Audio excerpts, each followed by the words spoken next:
This week on the Four Rivers Ag Report, who cares for the caretaker? And we meet a man who's outstanding in his field. And is this payback for the defeat of the Spanish Armada? All that and much more on the Four Rivers Ag Report.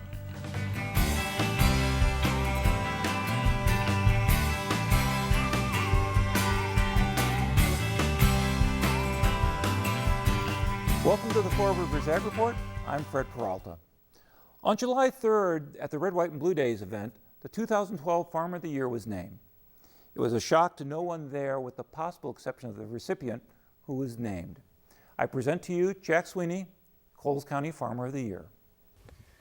Jack, congratulations on being Farmer of the Year. Thank you. How long have you been farming? Well, I grew up on the farm. I've been here except for 2 years away at college. Mm-hmm. So how long has that been? Well, I'm 74. Well, you don't look a day over 73. Okay. Anyways, so Jack, you've been around here for over half a century. Yes. How has farming changed over your lifetime? Well, I've seen a lot of change because as a young lad, we picked corn in the field. And in the 1960s, they went to shelling corn, and that, of course, was a major change. We used to mow or plow everything, and that was a slow process. We got away from that, went to chisel plowing, and now there's a lot of minimum till and no-till. And I suppose probably one of the biggest changes we've seen is the electronic technology, which has happened. Yes, just in the last few years, where we can the GPS steers our equipment through the field. That keeps us from overlapping or skipping. And we've got constantly watching what we're driving. Yield mapping, putting fertilizer on precisely with GPS. So you're an old timer, but you've had to keep learning every year, learn something new. Well, I guess I have. I guess you have. So you grew up on the farm, and I imagine your children grew up on this farm. And Yes. Are they involved in the farm operations? Yes, I'm retired, and I've got 3 sons who have taken over the business. They formed a corporation, and they now run the business, and I help them when I feel like it. Well, are you the boss, or are they the boss? No, they're the boss. It's their business. No, you say that now. So, what do you feel it takes to be a successful farmer? Take in more than you spend. Buy low, sell high. Yeah. Okay. So you talked about the changes you saw over time. Was there any time you thought, "Oh, the heck with this! I'll just get a job at the factory and get out of farming"? I've always enjoyed my job tremendously. We, Sharon and I, go on vacations once in a while, and we're always glad to get back home. And no, I've never felt like that I needed to get away, because it's just, you're not doing the same thing all the time, and the seasons, as the season changes, the jobs change, and there's always something to do, and you're your own boss. If you decide you want to take a day off, you can. And of course, when we're busy, we're busy. We run 16 hours a day or so to get the crop in, get the harvested, but other times you can slack off, make up for it. It's just been a good life, and I think that kind of maybe why the boys come back into the business, because they grew up here and they liked it, they enjoyed it. They all 3 got 4-year college degrees, and when they got done, they wanted to come back to the farm. Excellent. So what's your favorite time on the farm? I suppose probably harvest, because that's, you're harvesting the fruit of the year's labor. All right. So sometimes when you're on you're harvesting corn, it's getting close to sunset. Do you ever feel like, you're the luckiest guy in the world? Pardon me? Do you ever feel like you're the luckiest guy in the world? Well, I don't know about being the luckiest guy, but no, I don't put corn top priority. I've got family as top priority. Excellent. 1 wife and 4 kids. So, well, thank you so much for talking to us. I can understand why they voted you Farmer of the Year.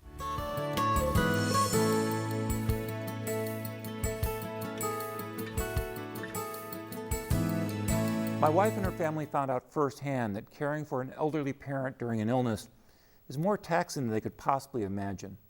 So the question occurs, who cares for the caregivers? And back in the studio with me is Sherry Bertram. And Sherry, you are teaching a class that I wish more and more people would think about, and that is the issue of caregiving for elderly. Yes. What are some of the issues that, it's the sort of thing that you don't think about beforehand, isn't it?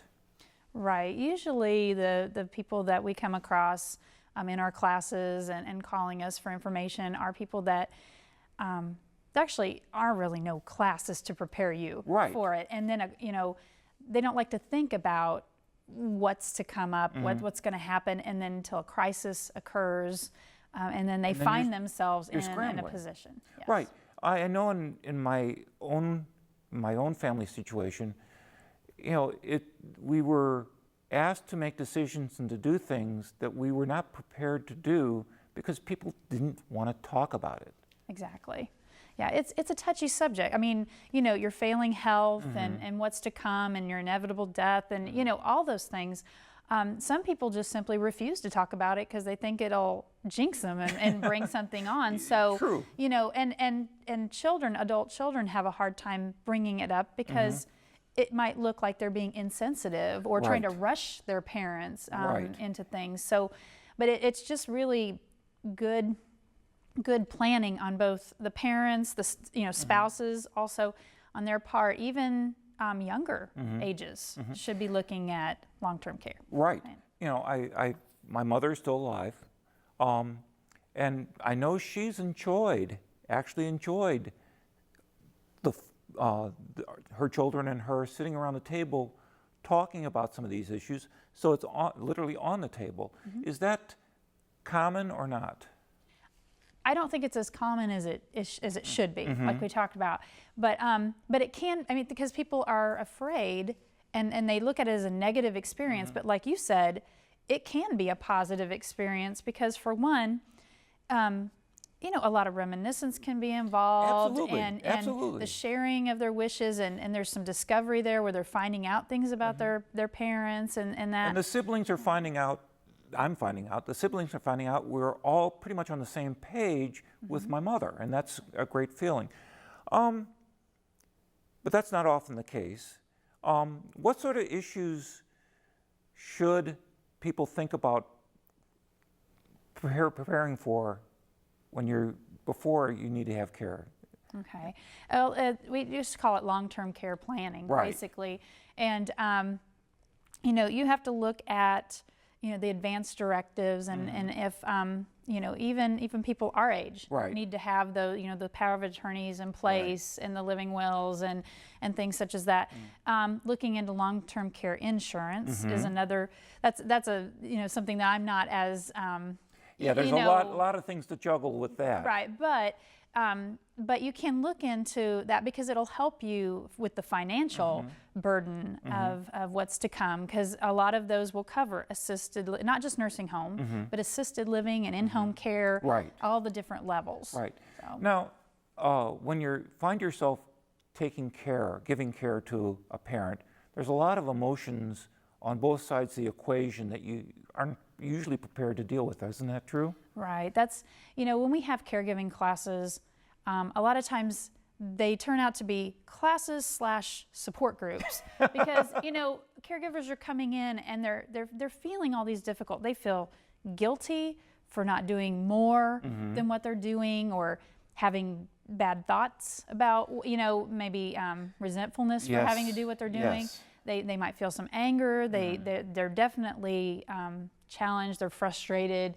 So they're having all these, and then they get into the class and they realize everybody else. Right. And that we tell them it's a very normal, thing. You need to recognize those and work with them. So you're suggesting that not only should the caregivers think about the care they're giving to their parents or somebody or their spouse, but also the care they need to give themselves. Is that true? Right. A big portion of our classes, and there's actually another series of classes that's all focused on caring for yourself. Because caregivers, a lot of times, they're so immersed in the job of taking care, and sometimes they'll refuse outside help, or I can do it. I can do it. I can do this. This is my job, you know.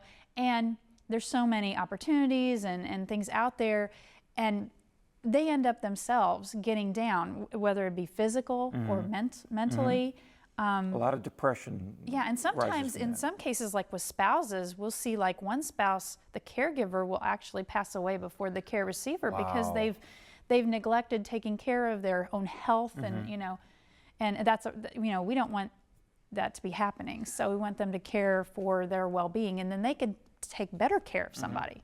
So this is a this class is usually, I mean, you think mostly people show up or people who find themselves in a caregiving situation, but really this is something that people should be thinking about long before they find the crisis. Yes, I mean, it's definitely something that people before that, you know, they have aging parents that, you know, or a spouse that's not doing as well, and maybe you're not at that point yet, but it's coming. And so to be more prepared, definitely they could attend these and learn about those emotions that are going to be coming, that they're normal, about caring for themselves, we'll talk about all the different social services out there that are available that, you know, they may not know. And that's a resource that you don't pay attention to until you really do need it. Right.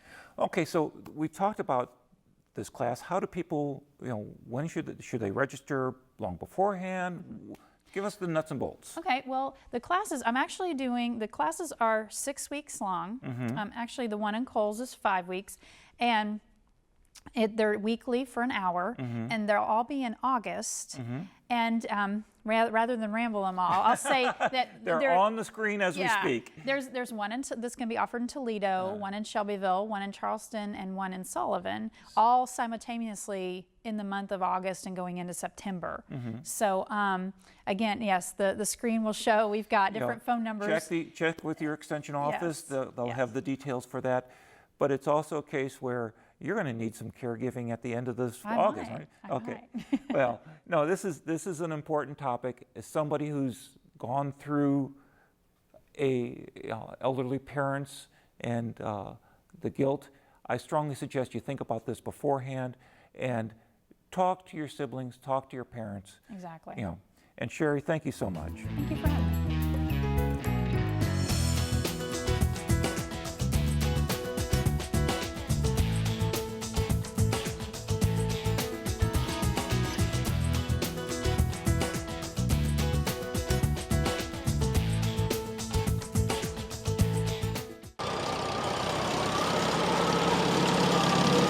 Go back to a simpler time. Back to a time when neighbors helped neighbors, farmers helped other farmers, and grandchildren spent time with their grandparents. That has come full circle at the 14th Annual East Central Illinois Antique Farm Equipment Club show held last week in Charleston. Oh, we've grown a little. We started out kind of as a local group. This year we're hosting the Heartland Oliver Collectors, which is a state group. So we've got in tractors a little bigger area than normal. Gives you a break from the farm, but yet you're still with farm-oriented people and a lot of good tractor talk and sharing a lot of ideas. And there's always somebody looking for a part they can't find that maybe the guy you're talking to doesn't know, but he'll talk to somebody, and it's kind of a circle there that things go through.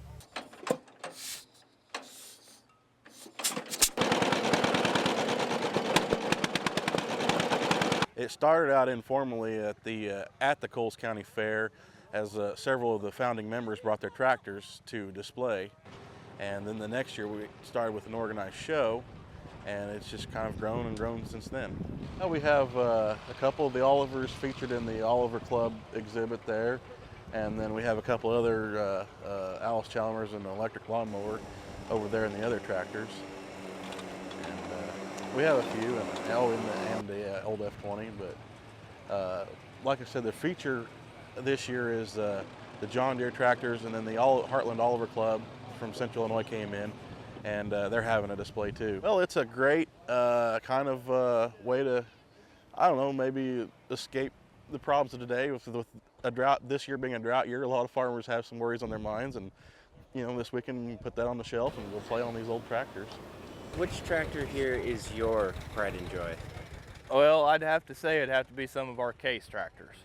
So we've got some of ours over there that I've grew up on, one of my antique tractor pull with, and the other one we just purchased a few years ago, and we actually farm with it a little bit. So, I mean, we're not only just bringing them out for show, we like to use them and whatnot, because in order to keep them in good running condition, you got to get out and play with them a little bit. I can't remember it, but I've been told that I was riding in tractors ever since I was in diapers, so I've been at it at an early age. So I was going in the ditch. I was not going in the ditch, but I was going in the ditch. So did you get it out pretty well? Did you Yeah. Okay. But I turned it to E like this like that. These kids all see the real nice big stuff anymore. And so I guess they'd really enjoy knowing what their dad or grandfathers, farmed with. You come out here and you get to see the manufacturers that haven't been in business for quite a few years. I mean, you come out and you get to see your Olivers, which haven't been produced since in the 70s, and a lot of the other tractors that are out and around. I mean, you get to see quite a few of them, and some of them are oddballs that you don't commonly see, and it just gives you kind of an advantage to take a look at them and see, what did happen out there and see certain models that are kind of rare. Reporting for the Four Rivers Ag Report, I am John Myers. All summer long, we've been seeing segments of Cameron Craig's documentary about the Dust Bowl, Stinging Dust and Forgotten Lives. In the final segment, we begin to see just how much this one ecological disaster has continued to affect those who lived through it and those of us who followed.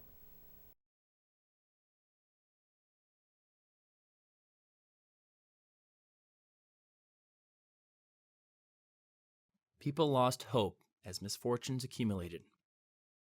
Emotions were numbered by the continuing despair. Nothing was positive. Possibilities that gave a hint of hope quickly dissolved with tears. Eventually, even tears would be difficult to appear. Migrating families most often found themselves on the road for many days searching for jobs. Leaflets promised jobs, giving people a bit of hope.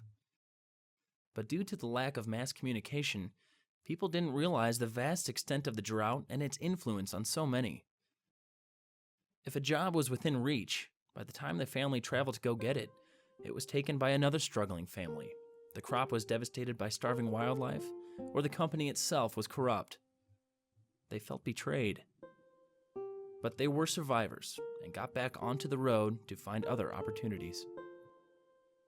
A story of such a situation was recorded by Imogene Chapin as she and her family moved from camp to camp, only to arrive in California with 7 cents to her name.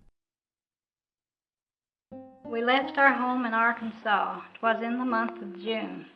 To find a job away out west, of course we'd find one soon. We headed for Missouri, the old show-me state. But jobs were scarce, they all told us, you're just a little late. Then on to Kansas we did go, the state that grows the wheat. In harvest we would work a while, we'd have good things to eat. Here's work for everyone, we thought. In fact, we almost knew it. They only shook their heads and said, the hoppers beat you to it. We would not let our spirits sink. We'd find work on the farm. I've heard it said most all my life, the third time is the charm. We'd go to Colorado, where all the lettuce grows. We had to cross the Rockies. We almost froze our nose. We thought we'd stop and ask for work and find a place to stay. A sandstorm beat us to that job and blew it all away. They told us then of Utah, some work we'd surely find. The cherry trees were ripe with fruit, the people all were kind. So once again we headed, our flivver down the hill. There was no doubt we really knew our pocketbooks would fill. But like the other places, a freeze had just struck there. And there was no job for us at all, the cherry trees were bare. No work in Arizona or Nevada, so they say. So on to California, we started on our way. They said in California that money grew on trees, that everyone was going there just like a swarm of bees. We landed here one summer day. How hot, I can't quite tell. I'll leave the rest of you to guess. I know you can quite well. The goat heads punctured our old shoes. The sun had baked our brain. We stayed out here about 3 months before we saw rain. The ants, they bite, the flies, they buzz, mosquitoes call you cousin, and when you try to take a nap, they bite you by the dozen. We drink our coffee from tin cans, eat sardines by the peck. If I could catch that fisherman, I'd break his gosh darn neck. We eat soup beans 3 times a day. We sleep on the floor. I guess you're tired of reading this, or I would write some more. I guess you wonder who wrote this. I know you think I'm crazy. You do not miss it very much. My brain is rather hazy. I tried so hard to find the trees on which the money grows. I walked through this hot sand so much, it's blistered my poor toes. Perhaps the money has all fell off, or just a little late. The one who wrote this crazy thing lives in cabin 228.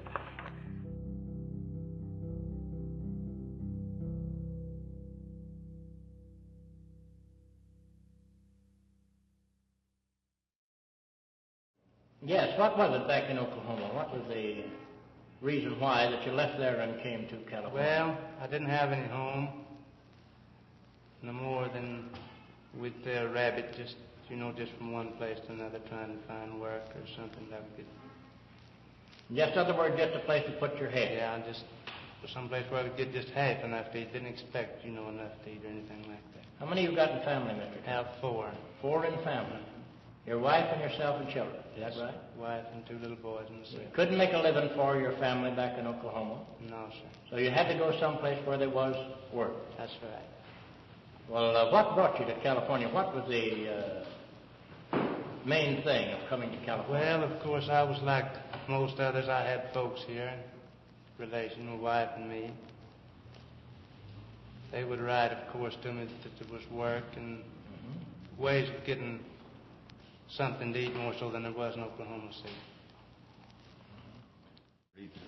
Now, most of the reason that I'm here is on account of crop failures and different programs. You see, I had a family of about 7 children, and they were growing up.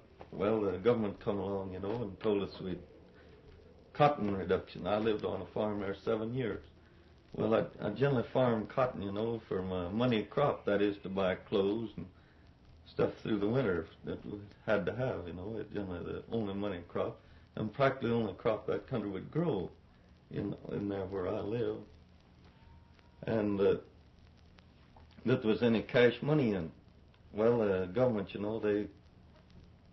they come along and they cut off the cotton acreage. Well, it's some fault of mine that I didn't catch the hack of it. I told them the direct truth of how much cotton I was planting. Well, there's where I made my failure. I might have been in Oklahoma yet. We were out in Arizona on the painted desert ground.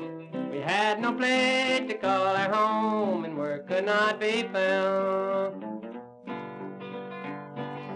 Started to California, but our money it didn't last long. I want to be in Oklahoma, be back in my old home. Way out on the desert, where water is hard to find. It's 100 miles to timber, and the wind blows all the time. You will burn up in the daytime. It gets cold when the sun goes down. I want to be in Oklahoma, be back in my hometown. You people in Oklahoma, if you ever come west, have your pocket full of money and you better be well dressed. If you wind up on the desert, you're gonna wish that you were dead. You'll be longing for Oklahoma and your good old feather bed.